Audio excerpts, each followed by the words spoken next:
पावभाजी बनवण्यासाठी आपल्याला साहित्य लागेल कांदे, टोमॅटो, फ्लावर, कॅरेट, शिमला मिर्च, आलू आणि मीठ,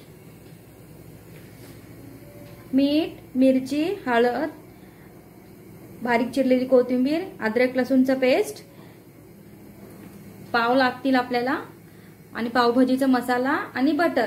तर पॅन तापत ठेवलेला आहे, आपण त्यामध्ये आता तेल आपलं तापलेलं आहे, त्यामध्ये कांदा ऍड करायचे। तेल मस्त तापू द्यायचे म्हणजे फोडणी छान बसेल। कांदा छान परतून घ्यायचे गोल्डन ब्राउन होजेपर्यंत।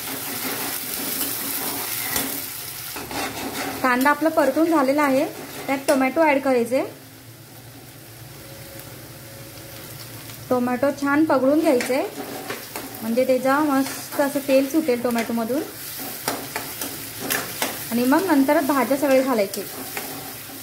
टोमॅटो छान परतून घ्यायचे, अद्रक लसूणचं पेस्ट घालायचे आणि परतून घ्यायचे।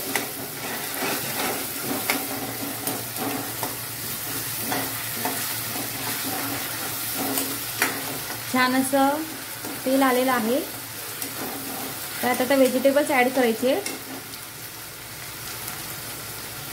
शिमला मिर्च, कॅरेट, फ्लावर बारीक चिरून घ्यायचे सगळं चॉपर मध्ये घालून, म्हणजे ते लवकर पगळेल तेलामध्ये। ते मस्त परतून घ्यायचे, मिक्स करायचे। कसं मस्त कलरफुल दिसते आपली रेसिपी। भाजी आपली परतून झालेली आहे, त्यात मीठ ऍड करायचे। मीठ घातल्यानं भाजी लवकर पगळेल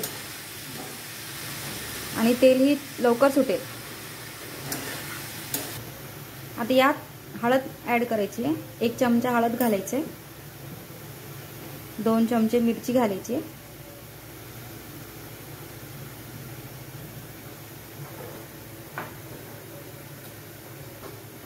मिक्स करून घ्यायचंय हळद मिरची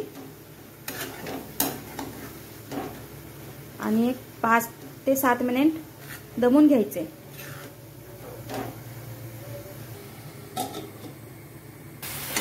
व्हेजिटेबल्स आपले दमलेले आहेत, त्यामध्ये आलू ऍड करायचे आणि मस्त हलवून घ्यायचे। यात मसाला ऍड करायचे, पावभाजी मसाला 2 ते 3 चमचे लागतील आणि मग मिक्स करून घ्यायचे। यात कोथिंबीर ऍड करायची। बनली आहे आपली गरमागरम सर्वांची फेवरेट अशी पावभाजी। आपणही करू शकता अशी, अगदी सोपी रेसिपी आहे ही। तुम्ही ही ट्राय करा आणि कमेंट्स करून कळवा की कशी बनली आहे। Thank you.